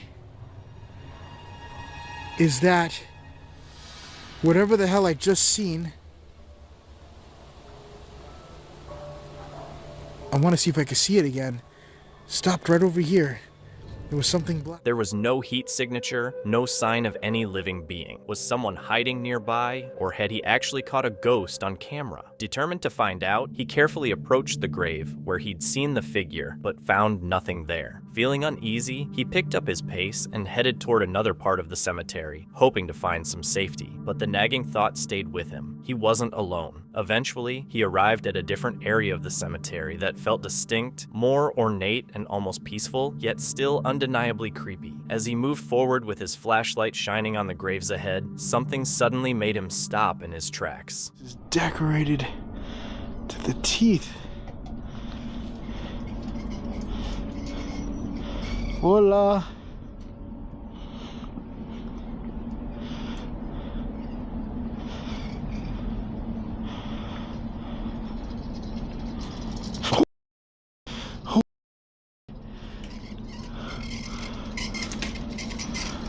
Well, that's what's making that noise. Why would you do that? They put a picture and it looks like somebody was just hiding right there. I still thought it was a person.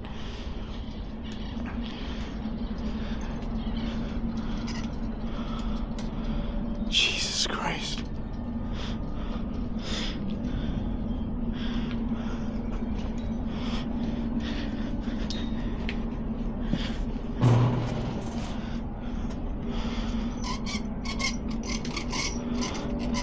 That is so messed up. They put a life-size picture of this kid and that scared the hell out of me. I thought somebody was just hiding right behind me. That literally got me to my core right there. The thing is that even though I saw it and it scared me, I was expecting for me to just fight it for some reason. It was just a piece of cardboard. I'm sorry. I don't mean anything, but you scared the hell out of me. A life-sized cardboard cutout of a person stood next to a grave, probably put there by the family, maybe representing the boy buried beneath it. But who would do something like that? The sight gave Franco chills and made him feel even more uneasy. He reminded himself that he was there to stay the whole night, but the graveyard was starting to feel too overwhelming. Needing a moment to collect himself, he moved to a quieter spot, hoping to calm down. What happened next was so intense, it made him leave the cemetery for good. I have to turn this flashlight off.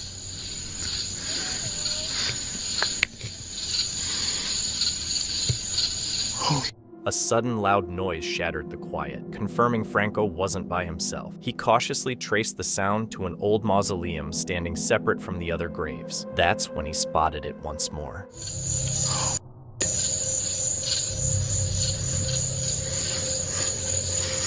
That's the mausoleum. What the is that?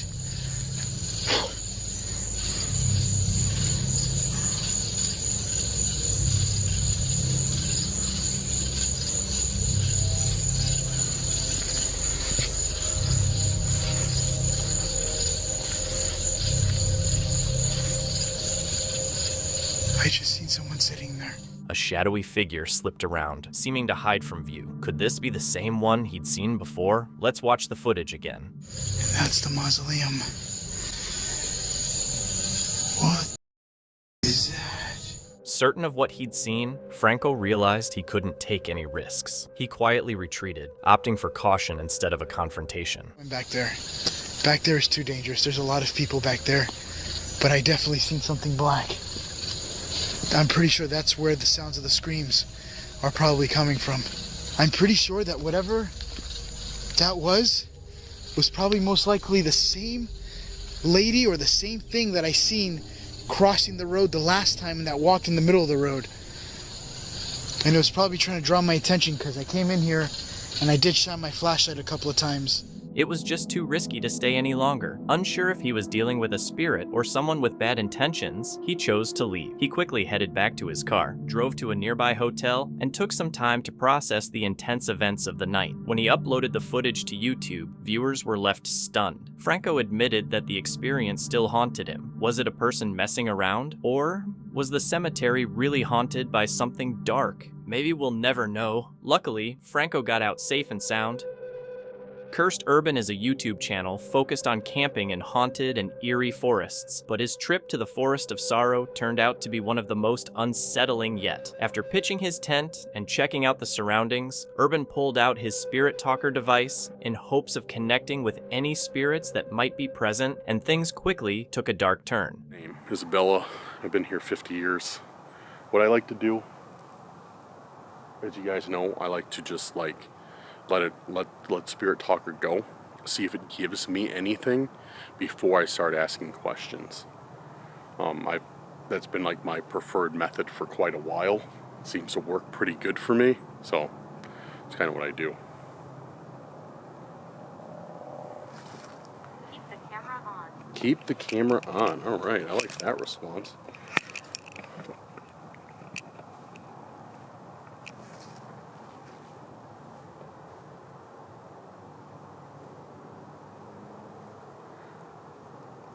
Can tell if there was somebody coming or just animal.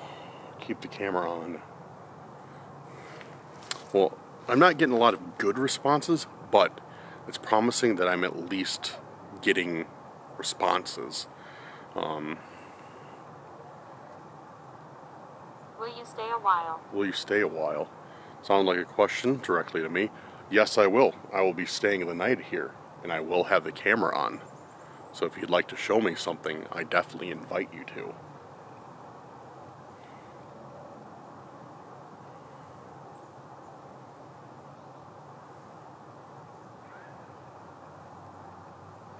The only time I will be straight up with you guys, I am leaving at some point tonight to go get dinner. I did not bring stuff to cook over the fire, just because I straight up did not feel. I love to sing. I love to sing.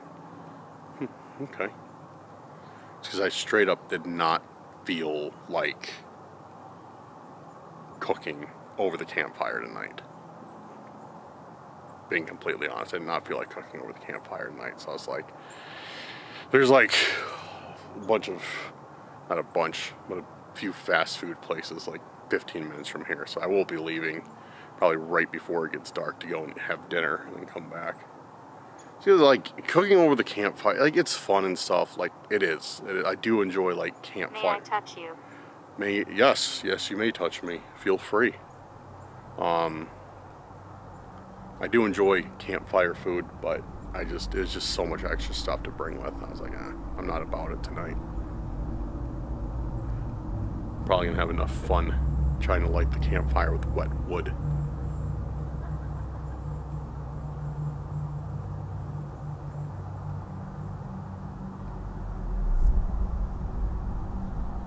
Around. Ooh, what the?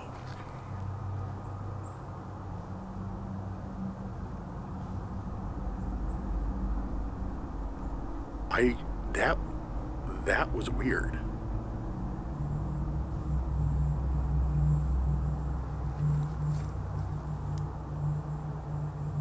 So it felt like somebody took their finger extremely gently and like ran it like from my neck to like right here on my back, like very gently, like just like super soft, like almost like if you just touch your hair, like just touch the hair on your arm without touching your skin, just like that.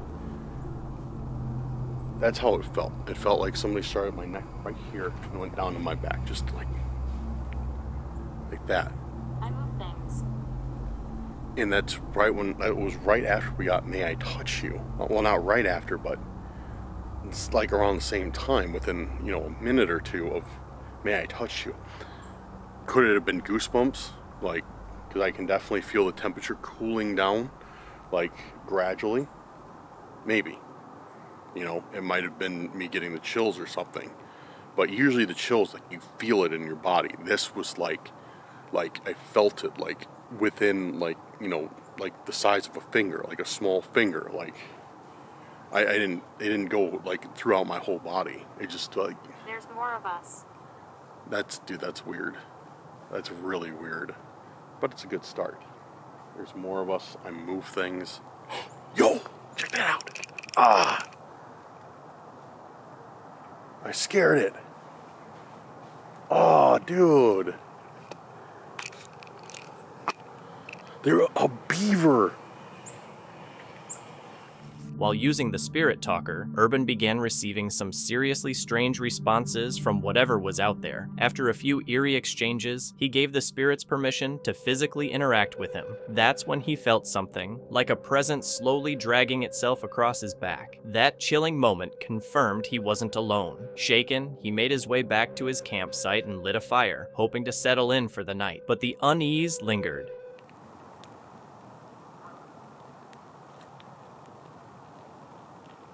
We're on and running.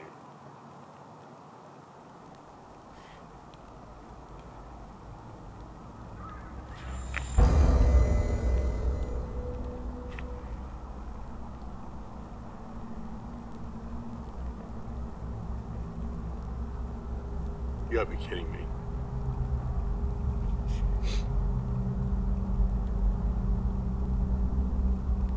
Dude, I just heard a scream across the lake. For sure, I just heard a scream across the lake. I died in a sword fight. A sword fight, okay, that's interesting. But no, that was definitely a scream. Like, without a question.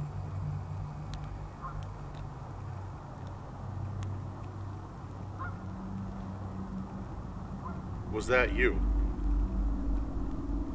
Whoever I was speaking to earlier, whoever touched me. Skeleton. Skeleton.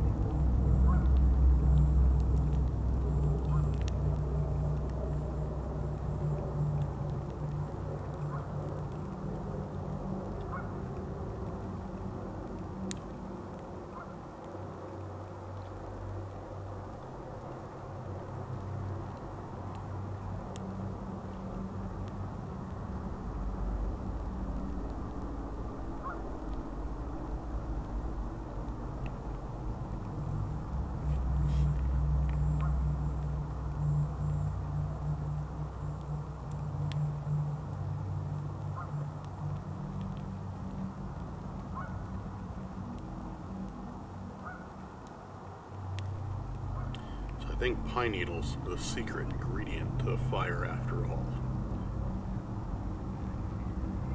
Now it's doing pretty good. Hopefully it continues doing pretty good. Presents. Like, not here Santa brought you a present, like presents, like there's a presence here.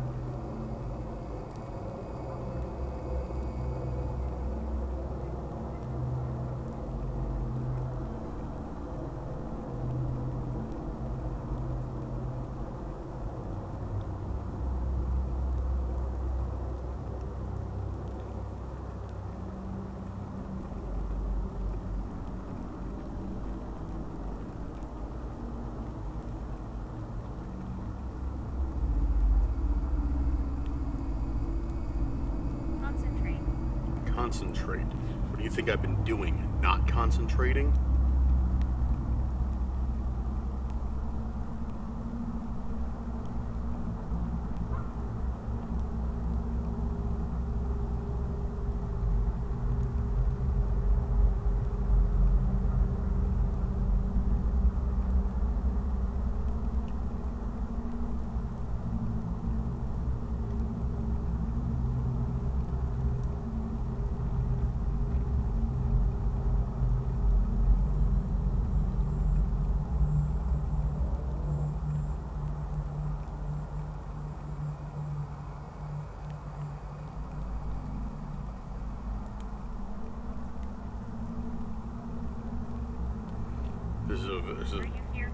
are you here for me? I am here for someone.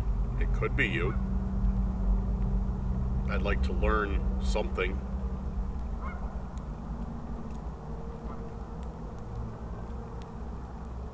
I'd like to learn something about this forest. Is there anything you can tell me about it? Is there a cult? Her voice. Is there a cult here?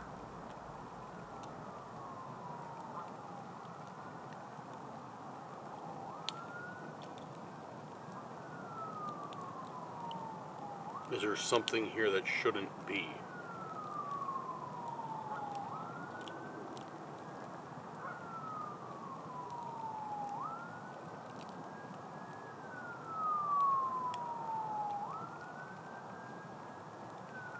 Find my ashes. Find my ashes. We've gotten that one a lot lately, I feel like. That's not the first time we've heard it. It really feels like we've gotten that one a lot lately. Like a lot.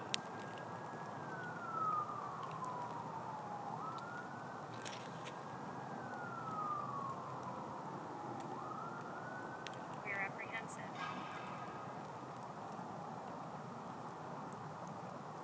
What was that? Dude, that's not a camper. The other campers are like all the way on the other side of this campground.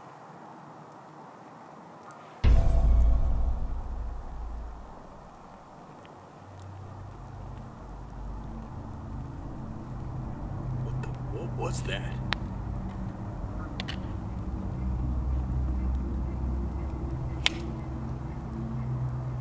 My name is James.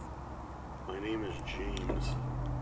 That sounded like some really like loud metallic clang.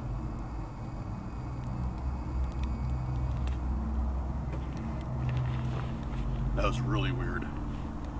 Really, really weird. I'm going to adjust the fire real quick. Here's my handy dandy hot pad for the fire.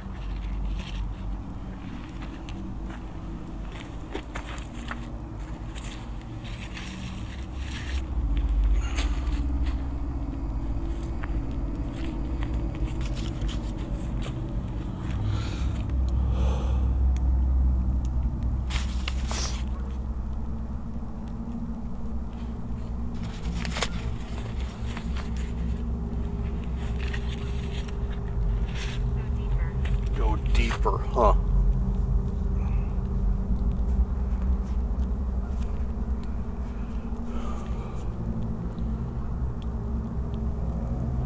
Oh, guys, another weird thing that I noticed here. In the fire pit, there was like, there it is, yeah. Dude, look at this. Oh, yeah, actually, I don't think I can grab it. But there was like a pair of like gloves that had been burnt. Hello and welcome. So that's very odd to me, considering in this same area is where we found those boots. And find boots, we find gloves. Like, it's a little bit concerning, especially ones that looks like they tried to get rid of them, like they tried to burn them. It's really weird. As he restarted the spirit talker, a sudden shout rang out from behind him, instantly putting him on high alert. Though he briefly calmed himself, the uneasy feeling quickly returned. This time stronger. He felt as if he were being watched, stalked. His instincts flared. Strange noises began to echo through the forest, branches snapping, subtle movements just out of sight. Unable to shake the sense of being surrounded, Urban grabbed his gear and headed out onto the trail, determined to uncover the source of the disturbance.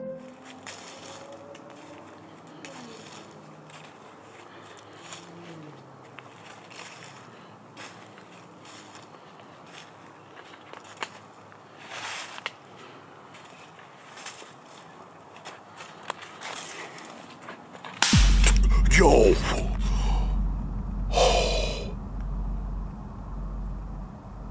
What was that? What the... Dude, that That sounded powerful. That sounded like something big is right up ahead. Dude, what was that? That was no little like squirrel or raccoon. That was something that had some strength to it. What could that have been?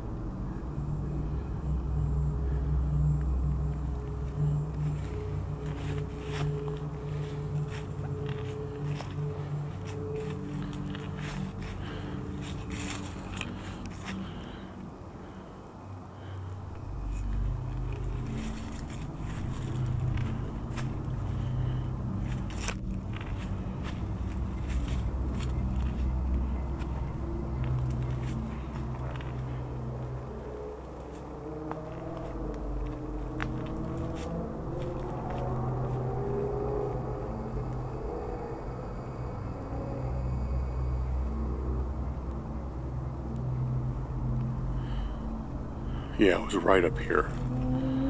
Hello?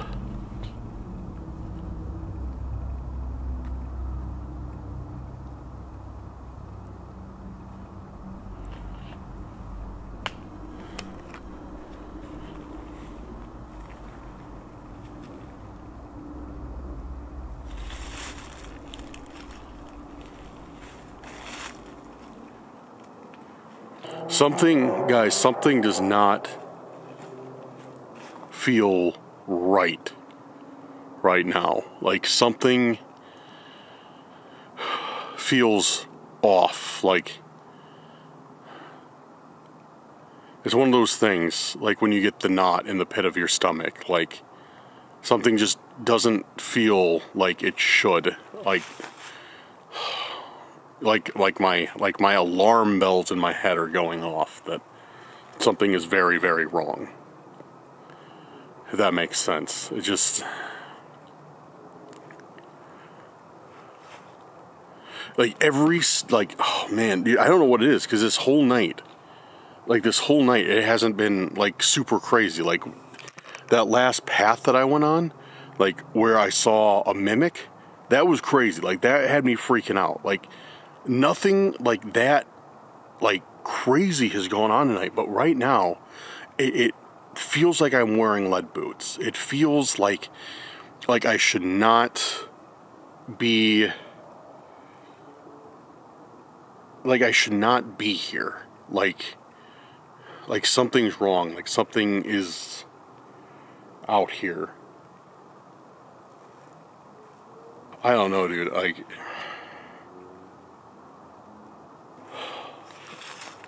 hello? I don't know. It's just, oh man, I don't know how to explain it. It's just like a heavy presence that's hanging in the air, and the only thing I can describe it as is evil. Like an evil presence is here. I don't know if it has to do with that cult, if it's got to do with something that lives here, like.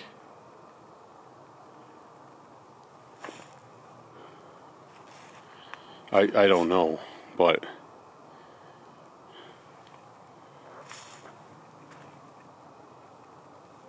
Urban heard a loud crunch ahead on the trail, but when he moved closer to investigate, he found nothing there. The entire evening had already been unsettling, but things took an even darker turn once he returned to his tent for the night.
Hello?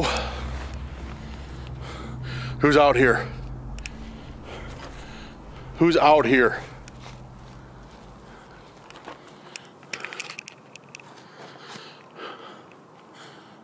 Urban was certain someone was circling his tent, but when he stepped outside to investigate, there was no one to be found. Could it have been a lingering spirit reaching out, or was something far more malevolent lurking just beyond sight? Thank you so much for watching. Don't forget to subscribe and hit the notification bell so you can stay updated with our latest videos.